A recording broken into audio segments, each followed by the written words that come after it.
మహాలక్ష్మి పథకంలో మహిళలకు ఉచిత ప్రయాణాన్ని సవరించాలని ధర్మ సమాజ్ పార్టీ సూచించారు. డిసెంబర్ 9న తెలంగాణ ప్రభుత్వం ఆర్టీసీ బస్సుల్లో మహిళలకు ఉచిత ప్రయాణాన్ని ప్రారంభించారు. కానీ ఈ ఉచిత ప్రయాణంలో చాలా అనర్థాలు, నష్టాలు ఉన్నాయని, అందుకని హేతుబద్ధంగా ఈ ఉచిత ప్రయాణాన్ని సవరించాల్సి ఉంది.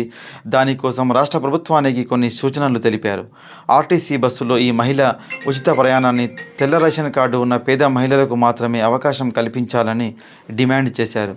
ఈ కార్యక్రమంలో జిల్లా కన్వీనర్ రవీందర్, జిల్లా కో కన్వీనర్ కృష్ణా మహారాజ్, దుమా మండల అధ్యక్షులు యాదగిరి మహారాజ్, బాలు మహారాజ్, పూడూరు మండల నాయకులు అశోక్ మహారాజ్, పరిగి మండల అధ్యక్షులు మల్లేష్ మహారాజ్, వికారాబాద్ మండల కార్యకర్త వెంకటేష్ మహారాజ్, ధారూర్ మండల నాయకులు శ్రీనివాస్ మహారాజ్, గుండుమల్ మండల నాయకులు తిరుమల్ మహారాజ్, బీసీ నాయకులు కృష్ణా నాయక్, నరేష్, శ్రీశైలం పాల్గొన్నారు.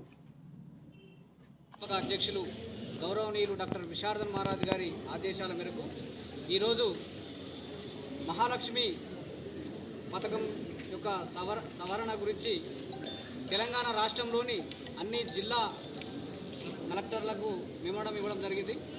అదేవిధంగా ఈ వికారాబాద్ జిల్లా కలెక్టర్ కార్యాలయానికి మెమోరం అందజేయడానికి వచ్చినటువంటి ధర్మ సమాజ్ పార్టీ జిల్లా, మండల, గ్రామ నాయకులకు మరియు మీడియా మిత్రులకు, డీసీ నాయకులకు అందరికీ పేరు పేరున జై భీమ్, జై భారత రాజ్యాంగం.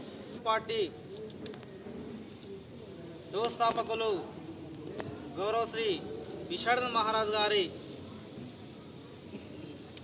ఆదేశాల మేరకు ఈరోజు వికారాబాద్ జిల్లా కేంద్రంలో జిల్లా కలెక్టర్కు మహాలక్ష్మి పథకంను సవరిస్తూ 3 డిమాండ్లను అమలుపరచాలని చెప్పి ప్రభుత్వానికి మెమరాండం ఇవ్వడానికి వచ్చిన ధర్మ సమాజ్ పార్టీ బీసీ నాయకులు మరియు జిల్లా నాయకులు మరియు మండల నాయకులు, కార్యకర్తలు మరి మీడియా మిత్రులకు అందరికీ జై భీమ్, జై కాన్శీరామ్.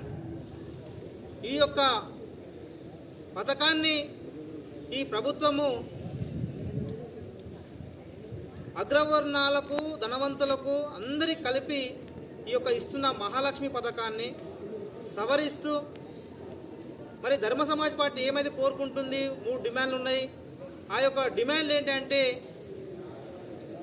తెల్ల రేషన్ కార్డు ఉన్న మహిళలకు మరియు తెల్ల రేషన్ కార్డు ఉన్న కుటుంబాన్ని పోషిస్తున్న కుటుంబ యజమాని అయిన ఈ యొక్క పేదలకు ఇవ్వాలి. ఈ యొక్క పథకాన్ని ఎంతోమంది ధనవంతులు మరి ₹1,00,000 ఎక్కువ జీతం ఉన్న మహిళల కూడంగా ఈ యొక్క పథకాన్ని అమలు పరిస్తే వాళ్ళ ద్వారా ఈ యొక్క ఆర్టీసీ నష్టపోయి ఆ బడనంతా మళ్ళీ ఈ యొక్క పేదల మీద పడుతుంది.